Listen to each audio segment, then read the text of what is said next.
Now, I'm here with Jamie. Jamie Hayes, how are you now? Noel, good. How are you? Good to be here. Tullamore 2025? Yes, great to be here, yeah. Tullamore, sun isn't shining, but it's going to come out at some stage. It's going to come out. Is it out in rain? Yeah, still not raining, which is the main thing. And But yeah, no, great to be here. I'll ask you the question I asked Seamus earlier. How many Tullamores have you done? This is actually my first Tullamore. Really? Actual Tullamore, yeah. I've done a couple of the ploughings. I've done the National Dairy Show, but this is actually my first Tullamore show, yeah. And the first time you and I met Was in Tullamore. Was Tullamore 12 months ago, yeah. 12 months ago. The job interview. So how long now are you with Durapak?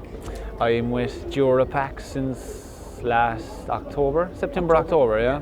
So yeah, you originally, yeah. I guess originally, to give the story Yeah. for anybody looking in, you originally joined Creva International. Yeah. And based down in Cork, but now we brought the focus, and you're general manager now of all things Durapak. Yeah.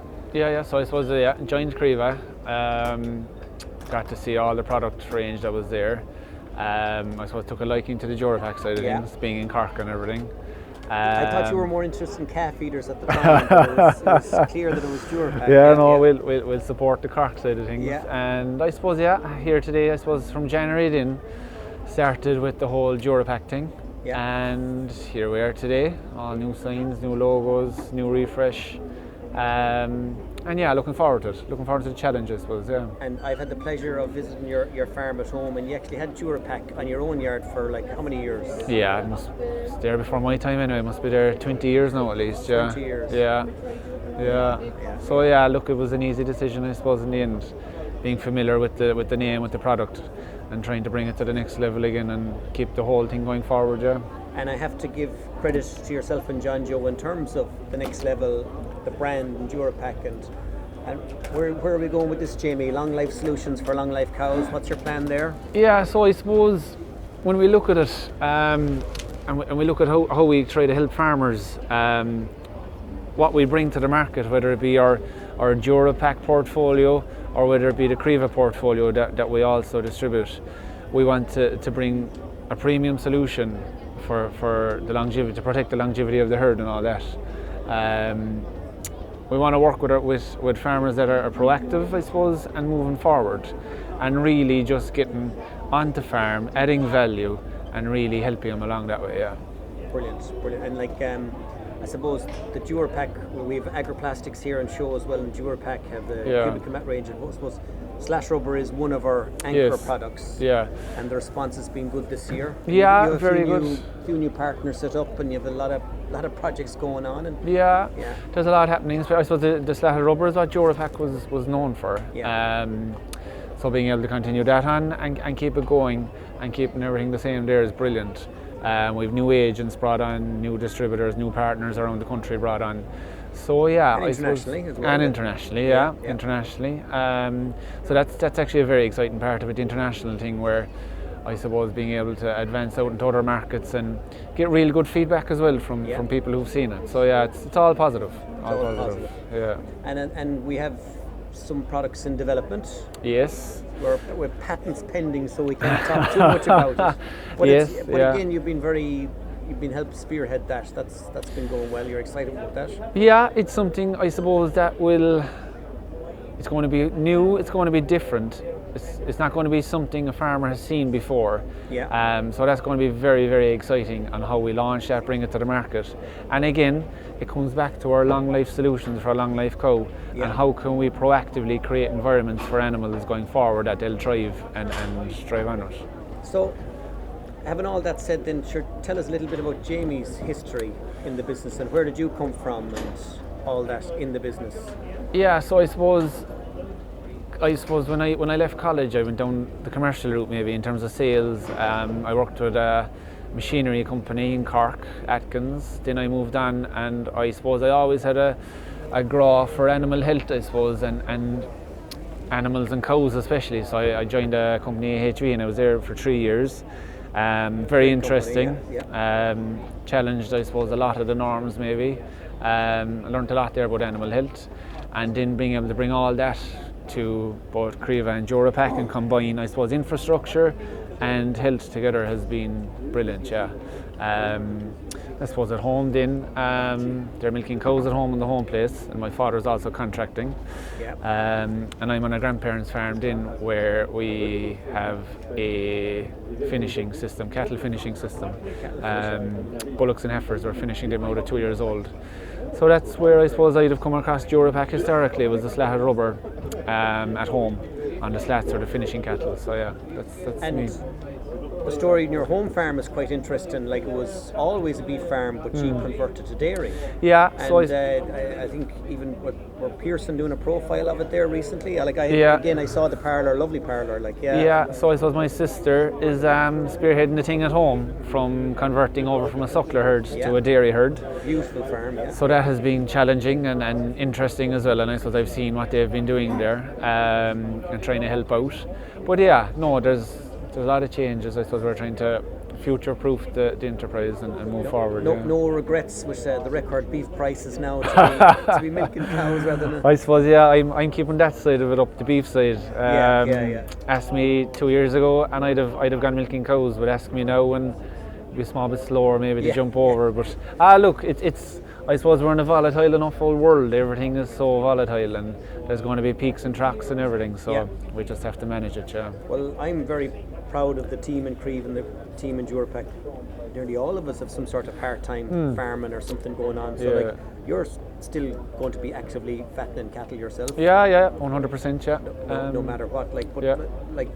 What do you see going on in the industry going forward? Can you see things change and improve? Will the national herd go down, go up? Where do you see things happening? I suppose, there's all this talk about the national herd and culling rates and stocking numbers, but I suppose efficiencies are the big thing really. And farmers have become far more efficient in what they're doing, even in terms of breeding. Like, I suppose the dairy side of things would have maybe led that charge for a long time in terms of breeding and EBIs, whereas the beef thing has come a long way in terms of breeding animals now for weight gain, carcass confirmation, and breeding what the customer wants, I suppose. So efficiencies is the big thing, and technology. Look around the field there today, there's technology everywhere. And I suppose we in Durapak are trying to bring a bit of technology to the thing as well. So keep listening, and we'll keep listening. Keep going. And what's your breed of choice on your own farm now? What do you breed? I suppose they're kind of a high EBI Holstein cross British Frisian kind of cow. Yeah, you didn't nice all mix around. in any bit of the Jersey like we did in our yard. No, not yet. I suppose they're fond of black and whites. I suppose. Yeah. The plan is, we'll be finishing whatever comes from that farm over my own place. So, really? That's the plan. No, you're going to bring the bull calves over to your We'll bring everything through. That's one way to get it done, rather than a bigger checkbook. We'll finish everything through. And I suppose on the suckler side of things, the Charlie, I suppose, was something Charlie cross cemental was an animal we always had at home, and I just think they're a lovely animal. Just a nice beef animal. But look, there. As long as they make money, we won't complain. You weren't long with Creva. I think I don't think you technically started when we did the trip to Germany. Yeah. There was 10 months ago, was it? We did. We struck off. Yeah, it was a great trip actually.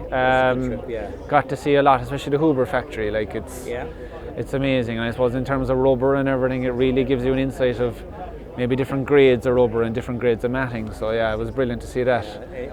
In terms of rolled solutions, for me, there's no but Huber, but we also got to see the cemental fleck feed, didn't we? Yes, yeah. Very interesting. You never see a herd remember the big fleck feed cows? Yeah, Jesus, they were bigger than any suckler cow here in Ireland anyway, and they were milky. But I suppose there has been bits of it come to Ireland, the fleck feed cross cemental, but I think an indoor system is where they're probably suited to. They're just too heavy for They're big animals. They're very heavy for a grass pit. Big animals. But it's nice to see it. Look, every country has its own thing, and then everyone works their own way. Yeah. It's whatever the farmer's happy doing.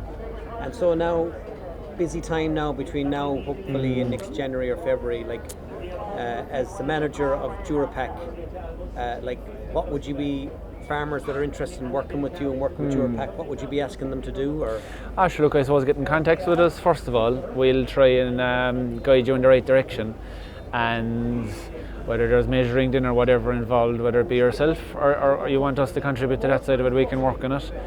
It will be busy.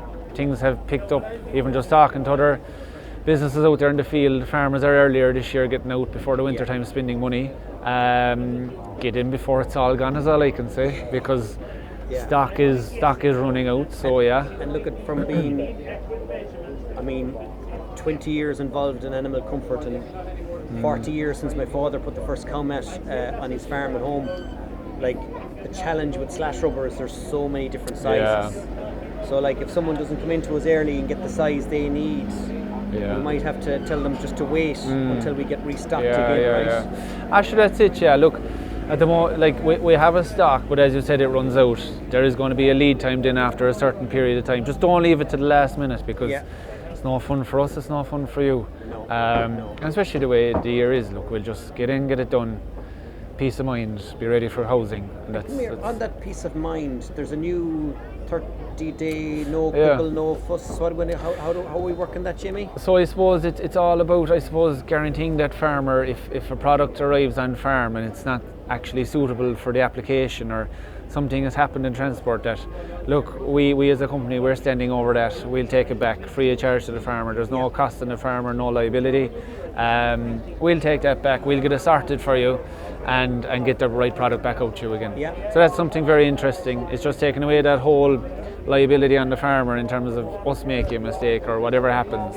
So get it onto your farm, make sure it's right, and we'll look after the rest. And I'm very proud to say everything in the Creva portfolio, like, we stand over the same ways. Like, we have Agroplastics on show here today. Like, a lot of people have questions about calf hutches and fences, but like we're saying is, bring it, have it on your farm, check it out there. If it's not fit for purpose, we'll take it back. That's it in a nutshell, really. And same with the slat-rubber. Like, I would always say to people with slat-rubber is, like, put down your first couple of pieces, check it, double check it. If it's not right, get on to us. And that's it, get on to us. Like, don't believe it till last minute again. Like, just talk to us. We're all open for talking. We don't want to have problems. You don't want to have problems. So we get through. And in terms of high tech, and I have to give ourselves credit and the team at Creva credit, we run a very comprehensive digital system. In terms of keeping track of everyone's order. We've implemented a new software system there, so like ensuring that we're not writing out the same name and address 5 times on paper. It's all one. So we can keep track of things and what size they have. That's been a help too in the business, has it? It has, like. Well, you don't know any different, because it was it was there from day one. But I suppose like Noel, you've invested a lot of money in our infrastructure behind us, so we're in the best possible position to be able to. Again, it comes back to efficiencies. We're able to pull things through very quickly. We have a database there built up. If a farmer buys slatted rubber today, he rings in 5 years' time wanting more slatted rubber. It's very easy for us to go back and check that and get it out. No hassle, less time wasted. So it's all about efficiencies and just making everything as smooth as possible. And like, while we're all supporting you here at Tullamore, and we'll have support as well. I think Hannah's coming over from Poland as well for the plough match. We'll need International. So be geared up next spring. That's something we look forward to. It'll be great. It'll be great. It'll be something to look forward to. So I suppose, Noel, from all your travelling around the world and within Ireland and Saudi and everywhere, where do you see, I suppose, the whole agricultural side of things moving, or where do you see the future for agriculture? Well, look, like, I do love the tagline "Long Life Solutions for Long Life Cows," because I have seen a lot of my travels, in the last 20 years, of solutions going into farms that maybe just wouldn't be long life. And like Creva, we have about 12 different factories that we consult for. And I suppose what makes us different is when we go into a particular farm in a particular climate with a particular type of cow, you get the right solution for that one. So I suppose, first of all, I would hope the market is coming to a place that, rather than someone arriving on your farm and you say, oh, that's the only thing I can sell you, that we have a portfolio, get them what's right for them. And I hope other people think like that. And I think that's the way the market is going. Everything is so digital now, information is so easy to access. You would hope people would be able to get the solution that's right for them. I look at anyone that knows me. I love technology. I love whatever. I was the first Egypt on the road with a Tesla. So don't know if, even my dad, going way back to the 80s, he was doing the automated feeders for the cows. And Yes, collars yeah. back in, my gosh, 82, I think. So like, I've always liked it. I think, again, what we can do with AI, we're still all only figuring it out. Yes, yeah. We've already done some on-farm consultation doing AI, and when you have a smart, able person that knows so much about calf comfort and cow comfort, then you back that by, say, knowledge from AI and looking whatever trial. That's a big help. But food security everywhere. Everybody's worried about food security. And sadly, the more difficulties that happen in the world, and maybe challenges crossing borders, whether it's tariffs or disagreements, let's call it that way, every country then is worried about food for their own people. You'd even see that in Ireland. Yeah. All in the small size we are. The limited availability of probably young stock, especially that are being exported, it is something that, and you can see the prices it has driven. Prices in one sense are great, but they're probably the symptom of the problem out there in terms of, as you said, food security and the demand, and how does that settle down, or how do we secure ourselves, I suppose, really. Well, like, there's a statistic there in, say, calf rearing, even in Ireland, where we don't have very high temperatures. Let's call a spade, because in my experience, the higher the temperature, the more challenging it is for calf rearing. So when you mentioned the Middle East, when you're dealing with the Middle East there, they have such challenges in calf rearing because they have such a hot climate. But even here in Ireland, they say I think it's 15-20% of all calves get some form of pneumonia. Yeah. And like, to me, that's needless. That's not needed in the sense that if you have either a well ventilated shed or set up your calf hutches, you shouldn't have to have. And then there's so much waste going on there in the industry, which is all we have to do is increase our welfare. And we all want to increase our welfare.